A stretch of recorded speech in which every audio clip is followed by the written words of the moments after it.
Assalamualaikum warahmatullahi wabarakatuh. Selamat petang kepada semua penonton FB Live Rampai Katera.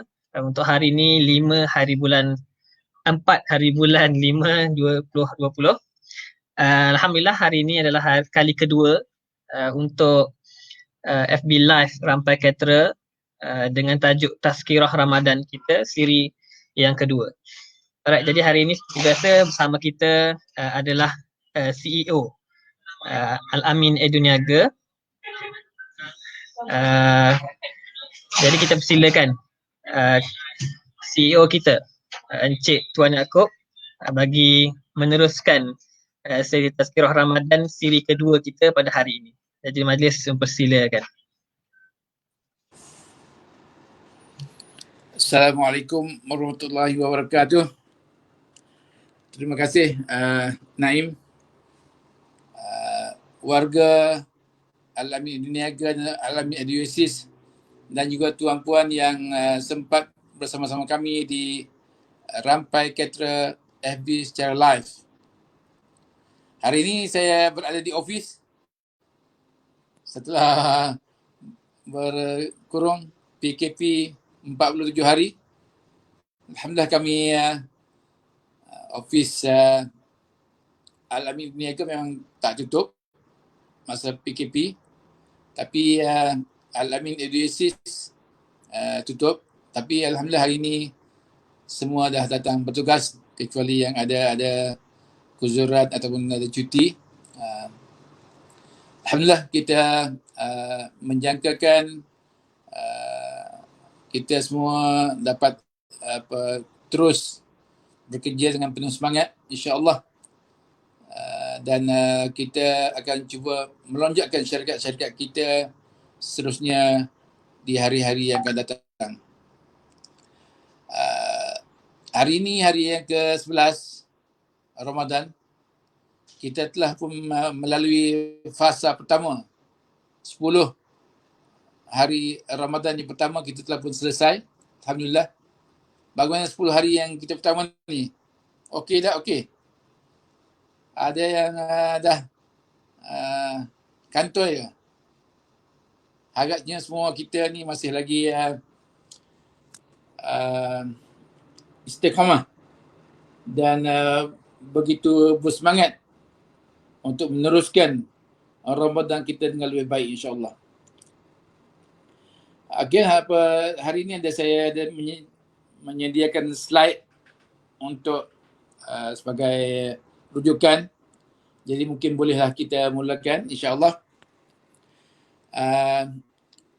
Tajuk saya ingin kongsikan pada petang ini adalah tentang maksimalkan pulangan. Macam melabur saham pula. Macam melabur saham. Kita ni berada di dalam Ramadan. Ramadan ni datang, kita tahu, setahun sekali. Bukan hari-hari datang. Setahun sekali. Jadi, of course lah apabila benda yang tidak kerap datang ni, kita mesti ambil peluang. Kalau kita ambil contohlah, kalau kita nakkan sesuatu dalam hidup kita, mesti kita nak yang terbaik kan? Apa? Kalau kita kalau kita pelajar, kita nak belajar di sekolah yang terbaik, universiti yang terbaik, nak dapat result yang paling baik, nak skor.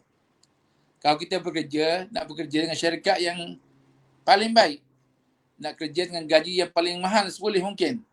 Kita nak orang kata nak semua yang baik, bagus-bagus lah. Tak ada yang kita kata kita walaupun kita kelulusan kita mungkin tidak seberapa, tapi kita masih nak yang baik kan. Tak adalah kita kata kita dapat third class ke, kita pergi kerja tak ikutlah tuan majikan bagi, saya terima je. Tak ada pula macam tu kan. Semua nak yang terbaik. Kita sebenarnya kita lupa. Kadang-kadang kita lupa bahawa kita ni Al-Quran telah menjanjikan kepada kita. Ayat Allah SWT, kuntum khairu ummatin ukhrijat linnas. Kita ni adalah umat yang terbaik yang diturunkan oleh Allah SWT. Kita dah umat yang terpilih, yang terbaik. Padahal kita nak yang benda yang semua terbaik kan. Tapi apabila datang pada puasa Ramadan, tak jadi macam tu. Kita nak yang terbaik, tapi apabila Ramadan, kita kadang-kadang hancur. Kadang-kadang kita ambil sambil lewa. Kadang-kadang kita biasa-biasa saja. Kita mungkin kadang rasa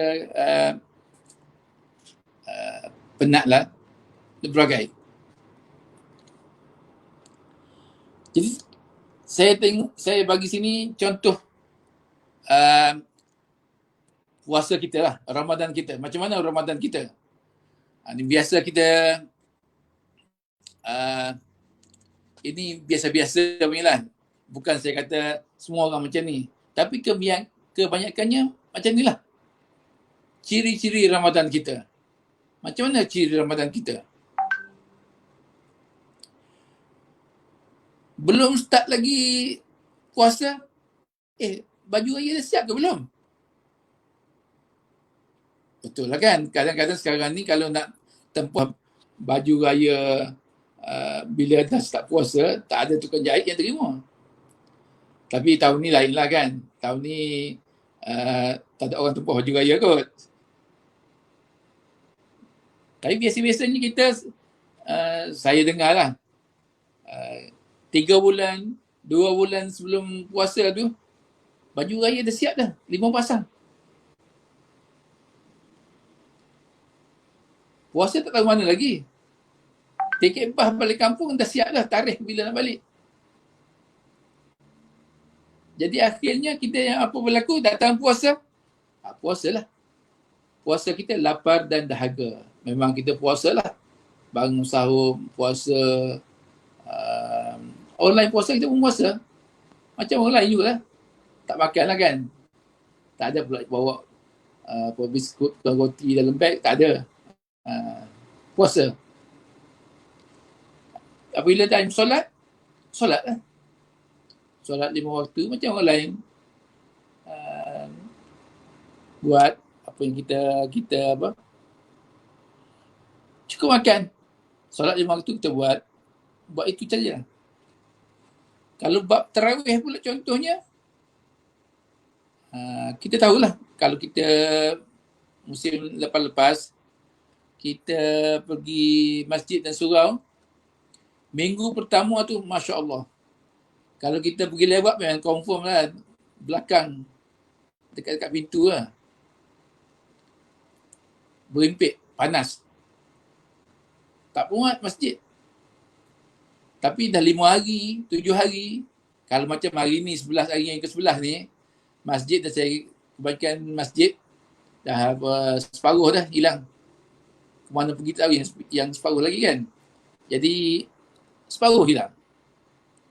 Jadi, tarawih kita hanya apabila rajin.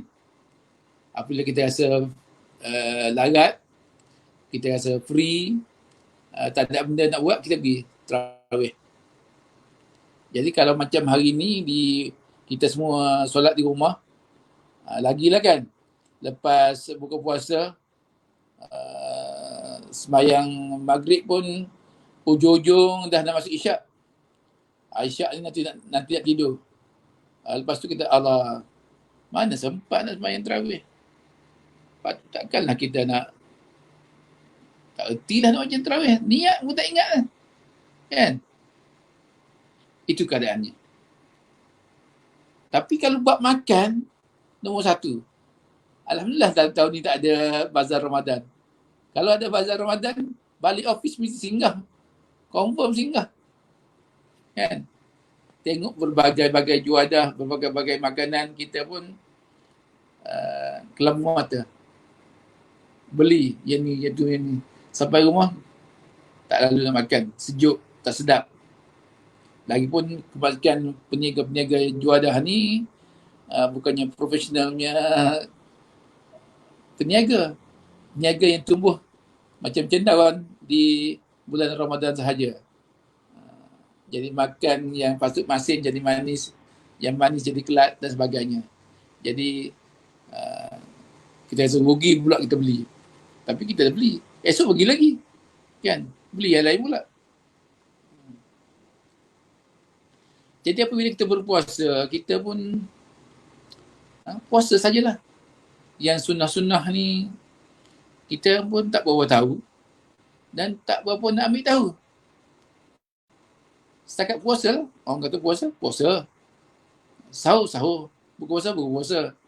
Tapi apa yang sunnah-sunnah yang berada di sekeliling puasa tu, kita kurang mengambil berat. Ni saya cerita ni secara umum lah. Saya tidak mengatakan orang warga-warga alami ni macam ni.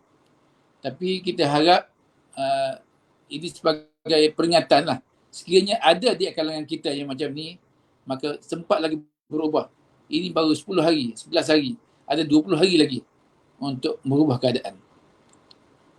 Kalau nak cakap tentang solat tahajud, biar betul. Nak bangun tahajud, nak bangun sahur pun sakit, nak bangun tahajud. Kalau duduk dengan serumah isteri dengan anak, mungkin kita ni bapak ni yang last bangun. Kan? Anak-anak bangun dulu, isteri of course lah bangun masak kan. Suaminya bangun paling last.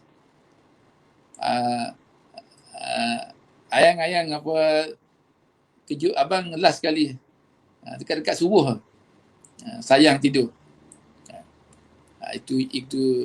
Itu jadinya. Jadi kita, ini antara ciri-ciri kebiasaan orang berpuasa.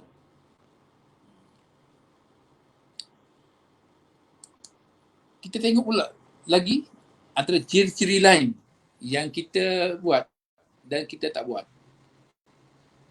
Saya letak di sini ialah aktiviti-aktiviti yang tidak bermanfaat.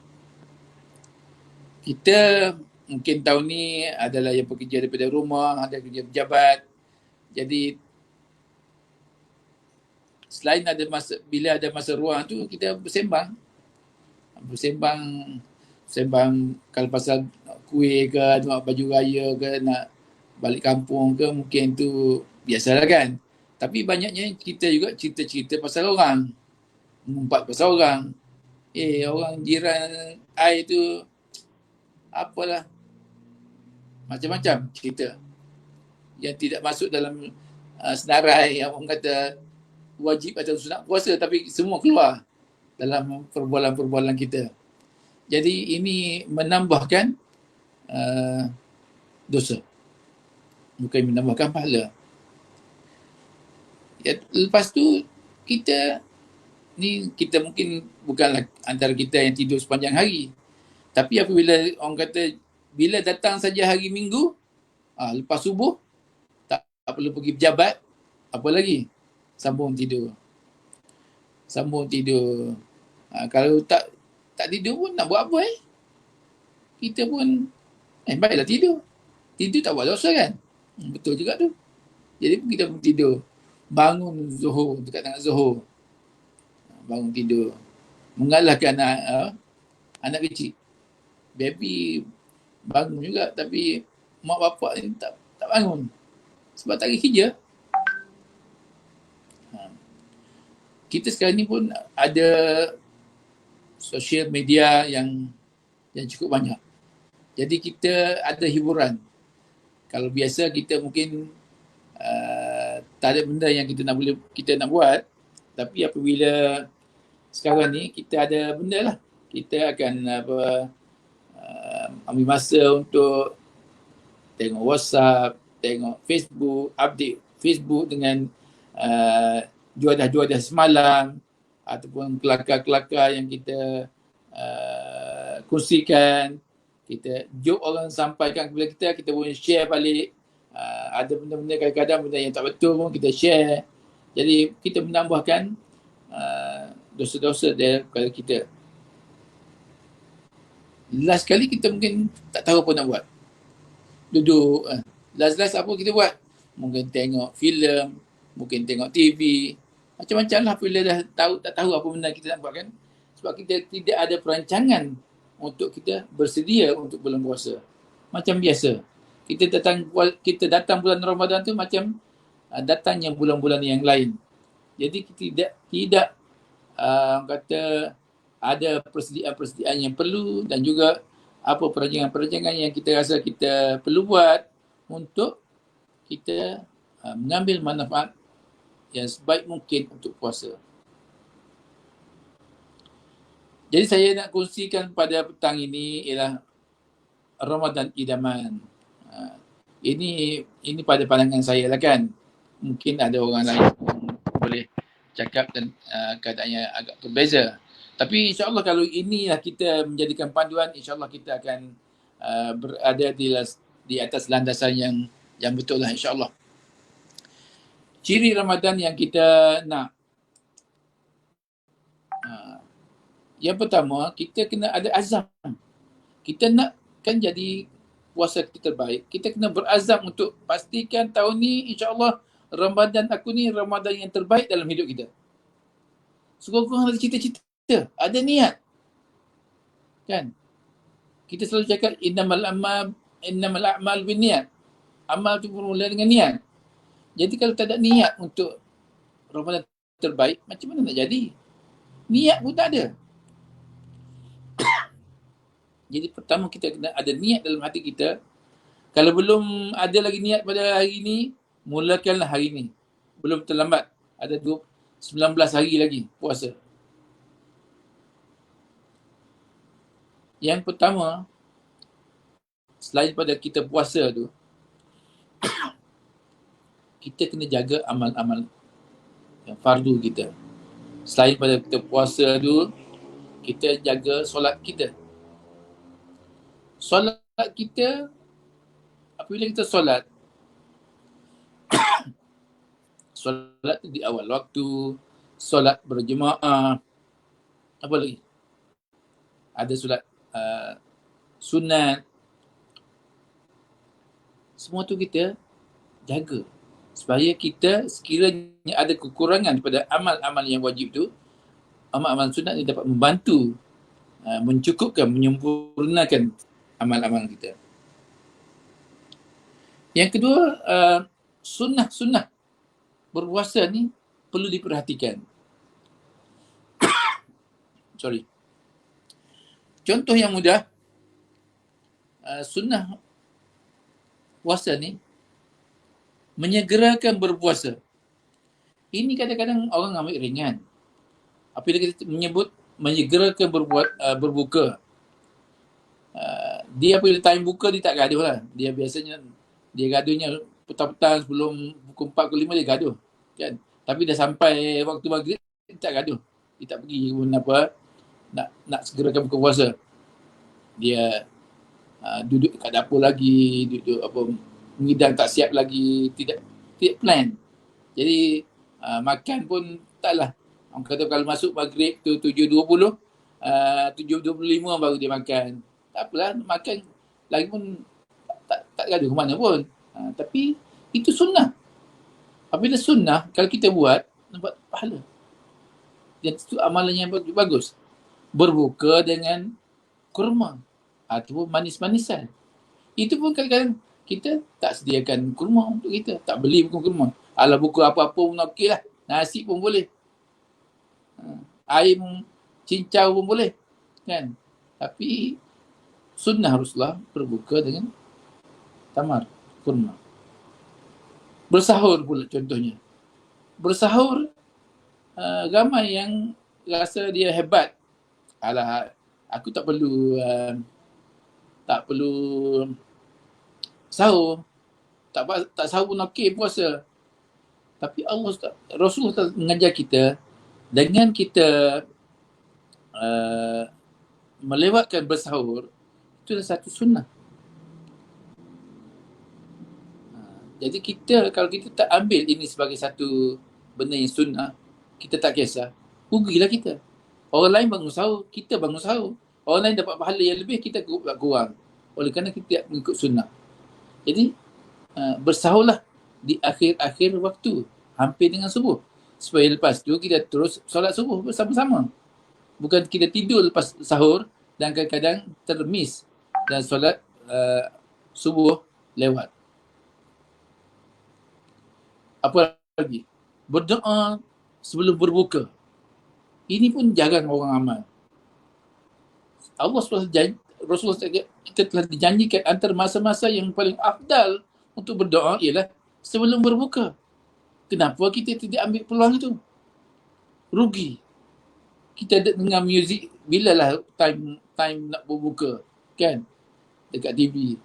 Kalau kita doa kan bagus. Doa apa yang kita mahu, kita doa saja. Murah rezeki, kita jadi orang beriman, jadi orang soleh, kita hidup bahagia dunia akhirat, sejahtera, jauh daripada wabak dan bala dan sebagainya. InsyaAllah kita akan lebih baik, insyaAllah. Tapi kita tidak mengambil peluang-peluang ini sebagai sesuatu yang serius. Tahajud dan iktikaf. Kita mungkin tahun ni tidak berpeluang untuk pergi beriktikaf di masjid. Tapi kalau biasa-biasanya kita sepatutnya dah merancang. Tahun ni nak pergi iktikaf di masjid mana? Kan? Kita kalau kita ada anak kecil, suami isteri, macam mana kita nak beriktikaf? Kita rancang. Kan? Kalau kita nak sahur dan sebagainya, kita rancang dan kita plan untuk kita dapat melaksanakan. Contohnya kalau kita mungkin tak mampu semua, kita bergila-gila. Tapi last 10 days, 10 hari yang terakhir, patutnya kalau bagi lelaki, tak miss. Mesti berkampung di masjid. Tiada sebab. Kecuali anak-anak yang kurang sihat, mungkin dia lah perlu balik kan. Jadi kita kena usahakan. Dan sekarang ni tidak ada alasan untuk kita tidak bertahajud. Kita sekarang semua bekerja daripada rumah, berpuasa, berbuka, bersahur. Jadi kalau kita laki-laki, isteri bangun memasak, of course lah mungkin ada yang tolong isteri, tapi bangunlah awal sikit untuk kita sempat solat tahajud. 2 rakaat pun tak apa. Jangan cerita-cerita banyak sangat, nanti tak terbuat. 2 rakaat, mulakan dengan 2 rakaat, 4 rakaat, 6 rakaat dan seterusnya. Dan kita tidak, kalau kita tak boleh setiap malam, seminggu sekali, seminggu 2 kali, seminggu 3 kali, mulakan dulu. Jangan kita surrender terlebih dahulu. Mula dulu, lepas tu kita tengok macam mana. Mungkin setelah kita buat tu, insya-Allah kita akan lebih seronok dan rasa orang kata sayang nak tinggal.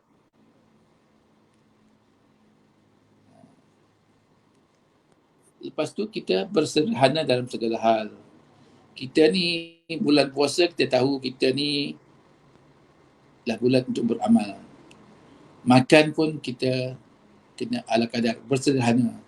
Mungkin kita sekadar apabila nak berpuasa, nak berbuka tu kita cerita macam-macam, buat macam-macam, tapi akhirnya kita membazir. Kita kena pastikan ini tidak berlaku lah. Kalau kita nak buat makan macam pun tak perlu buat banyak sebab kita tahu kemampuan perut kita macam mana. Jadi janganlah kita berlebih-lebihan sampai kita membazir. Kita berbuka, kita apabila kita makan tu sederhana, insya-Allah akan mudahlah kita untuk beramal. Nak solat tarawih pun senang. Orang kata kalau dah makan terlalu kenyang tu, nak solat pun susah. Jadi kita makan pun bersederhana, insya-Allah kita akan lebih cergas dan lebih seronok dalam kita beramal, beribadah. Jadi saya rasa itulah apa yang saya nak kongsikan. Harapan saya warga Al-Amin semua ni, Al-Amin Niaga dan Al-Yusis, di mana jua kita berada, di Kuala Lumpur, di Kelantan, di Melaka, semua ini benda-benda yang saya sebut ini tidak ada alasan untuk kita tidak buat. Bukan kata orang Kelantan tak boleh buat atau orang Melaka tak boleh buat, orang Kuala Lumpur saja boleh buat. Tidak. Semua ni kita boleh buat. Di mana kita berada pun kita boleh buat. Tidak ada alasan untuk tempat menjadi penghalang. Dan musim berkurung ni pun tidak ada sebab untuk kita tak boleh buat. Lagi berkurung mungkin lagi boleh buat. Jadi tidak ada alasan. Jangan ada sebarang alasan pada pihak kita untuk tidak melakukan. Of course lah kita kadang-kadang tak tahu. Kita kena carilah sedikit ilmu. Apa nak baca baca nak dalam sunnah-sunnah ni. Sunnah-sunnah ni kadang-kadang orang WhatsApp pun dalam grup banyak. Kita tak perlu cari pun. Ramai je orang kongsikan. Jadi kita buka balik tengok file-file yang orang share tentang apa-apa amalan sunnah dan sebagainya untuk kita memudahkan kita beramal. Jadi jangan kita cari alasan untuk tidak beramal. Jadi saya harap kita semua boleh bertekad untuk saya sebut tadi ialah beriltizam supaya kita nak menjadikan Ramadan kali ini adalah Ramadan yang paling baik dalam hidup kita. Boleh semua? Saya harap kita boleh teruskan ini dengan dalam hidup kita, insya-Allah. Mulai, kalau belum lagi, mulai hari ini. Saya rasa itu saja yang saya nak kongsikan pada petang ini. InsyaAllah semoga sedikit sebanyak perkongsian itu akan memberi manfaat kepada kita semua, insyaAllah. Assalamualaikum warahmatullahi wabarakatuh. Waalaikumsalam warahmatullahi wabarakatuh. Terima kasih kita ucapkan kepada Encik Tuan Yaakob di atas perkongsian pada hari ini. Tadi awal-awal lupa nak tanya. Sihat ke, bos? Baik, Alhamdulillah. Alhamdulillah. Minta maaf lah, awal-awal tadi lupa nak tanya.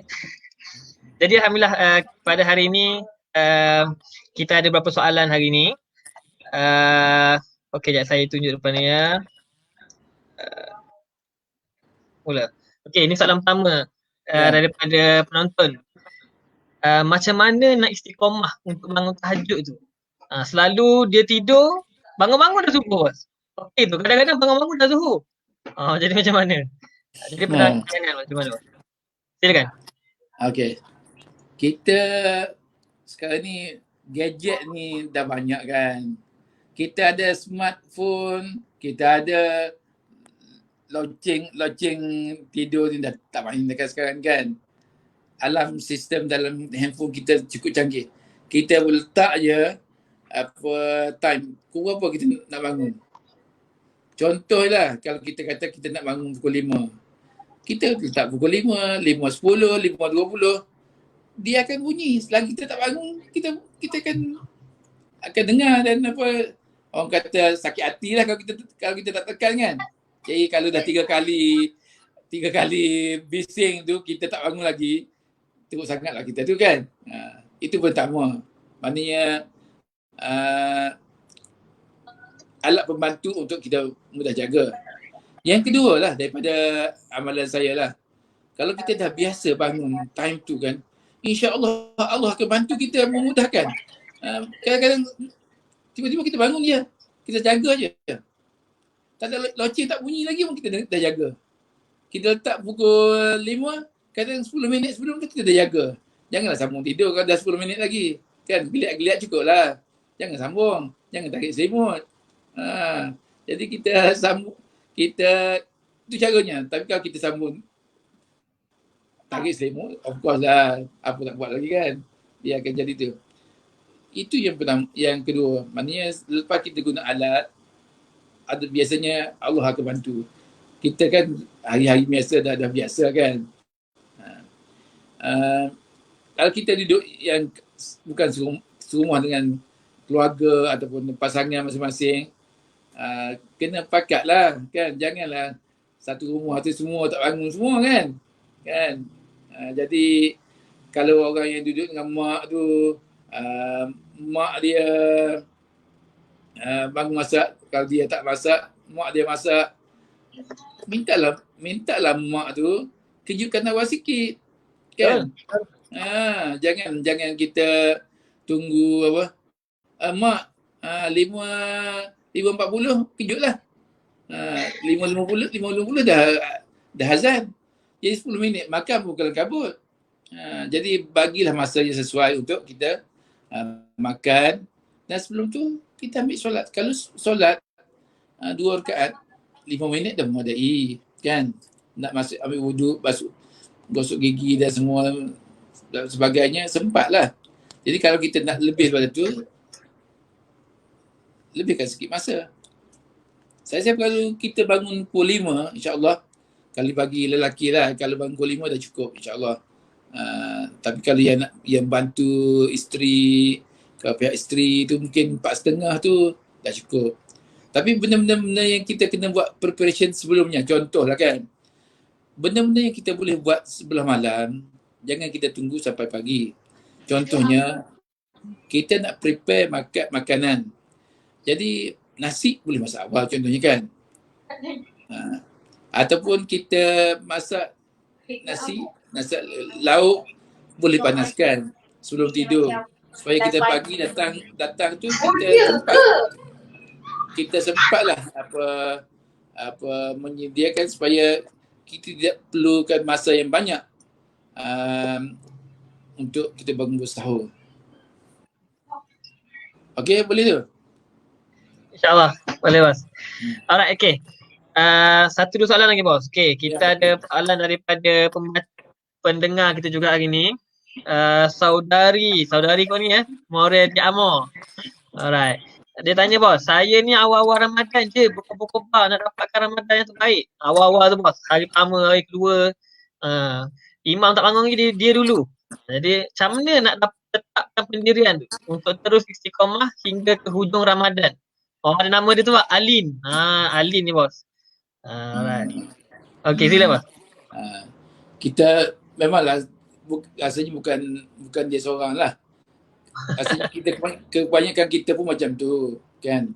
Naluri manusia ni berkobar-kobar memang. Saya pun sama berkobar-kobar. Tapi kita kena selalu semak. Jadi kita kena ada media untuk kita, masa untuk kita menyemak.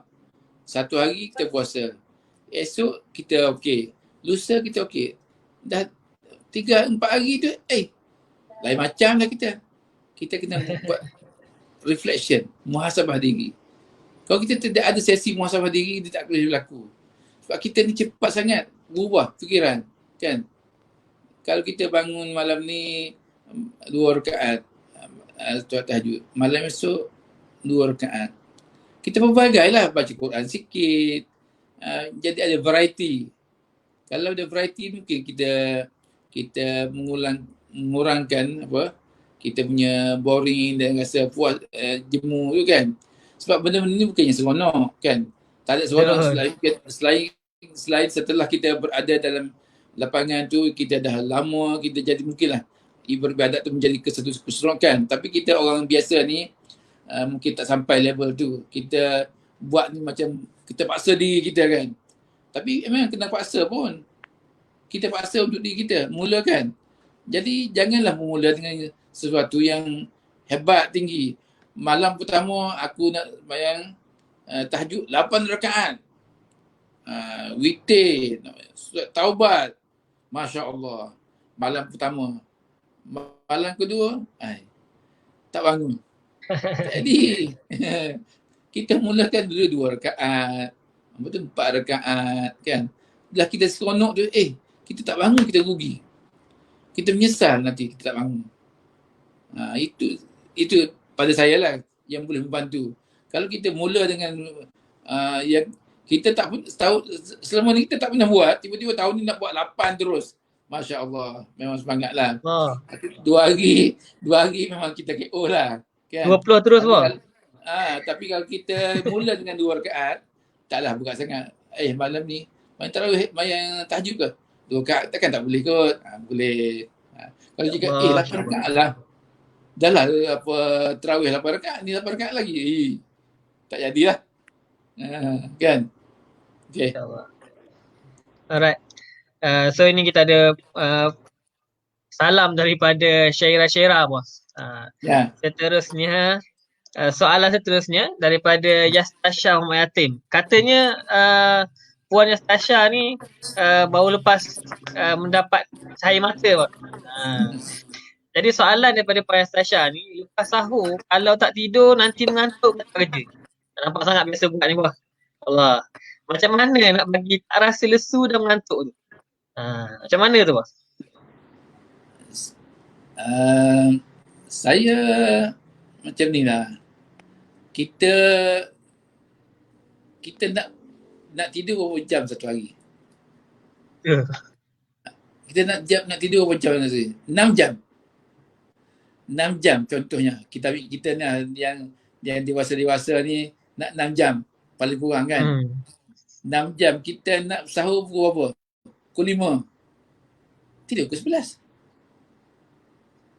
Kan? Kena ajarlah walaupun tak mengantuk nanti kena tidurlah pukul 11. Tutup lampu. Kalau kita rasa kita nak bangun pukul 4, tidur pukul 10. Jangan tak tidur. Kan? Kalau kita nak bangun pukul 5, kita pukul 1 baru kita tidur, susah. 4 jam kita bangun, lepas tu lepas sahur pun tak makan apa pun tak tahu kan. Mana yang masuk ke mulut. Lepas tu kalau sembahyang subuh, kalau kita bukan imam, kita ikut belakang, imam dah rokok pun kita tak buat, kita tidur dalam solat. Imam dah rokok, kita akan tak boleh balik, Pak. Itu lagi bahaya. Jadi of course lah, dia nak kata hilang mengantuk terus tak akan jadilah. Saya pun mengantuk. Tapi kalau dah hari-hari kita amalkan, tidak akan jadi mengantuk. Tak jadi mengantuk. Tak mengantuk pun. Tapi kita pun bertimbang rasa. Kalau datang pejabat, kalau kita mengantuk, masa time zuhur tu, kita sebelum tunggu waktu tu, kita boleh ambil short nap. Qaulullah. Boleh je kan? Ataupun kita, kalau kita mengantuk sangat juga lepas subuh, apa tadi kata, kalau kita mengantuk, tidurlah. Tidak sampai melarang kan? Sempat lagi kita kerja kan? Subuh kalau kita sahur, sekarang ni masuk subuh 5.50 lebih kurang macam tu. 6 suku dah boleh tidur dah. Kan? Jadi tiada sebab pukul 8 kita boleh start pergi kerja dah. Kan? Boleh je. Tapi kalau tak tidur pun okey je. Lebih baik. Dan kalau kita orang kata habis kerja, kita musim Ramadan ni kita boleh balik awal pukul 5. Apa kita buat? Kalau kita tak sempat baca Quran pagi, sebelum kita masak-masak tu, kita baca Quran sikit. Jadi tidak ada sebab untuk kita tidak baca Quran. Jangan kita kata pagi tak sebab mengantuk, petang nak masak. Masak apa pukul 5 kan? Pukul maghrib pukul 7.20 kan? Kita belajarlah cari masa yang sesuai untuk kita time masak kita. Janganlah sampai duduk 2 jam 3 jam di dapur, rugi. Betul. Kita kena cari jalan macam mana kita memasak dengan lebih efisien. Macam pandai-pandai pula saya mengajar masak. Nanti dia kata buatlah sendiri nak tengok. Tak adalah kita tolong jadi kita cari jalan lah, bukan kata pandai kan. Cari jalan macam masak, letak sekali puyuk nasi dan puyuk lauk tu sekali kan. Kuih-kuih ala kadar cukup lah, satu kuih cukup lah kan. Belilah frozen RC. Betul, baru saya cakap. Nanti kan. Jadi itu contoh-contoh yang kita boleh nak tu serbu daya kan. Okay. Alright. Okay. Jadi rasanya itu saja insyaAllah soalan-soalan daripada pendengar kita pada hari ini. Jadi terima kasih kepada semua yang mendengar. InsyaAllah kita akan bersiaran sekali lagi minggu depan, Ustaz. Minggu depan insyaAllah hari dan masa yang sama, hari Isnin pukul 3 petang. InsyaAllah dengan tajuk yang lebih menarik lagi, bersama dengan Encik Tuan Yaakob, Sof, CEO Al-Amin Eduniaga. Jadi insyaAllah itu saja untuk hari ini. Terima kasih sekali lagi, Bos. Terima kasih atas kesediaan. Jadi wallahu alam, itu saja masa kita ada hari ini. Sehingga bertemu di sesi yang akan datang. Wallahu alam. Assalamualaikum warahmatullahi wabarakatuh. Terima kasih semua.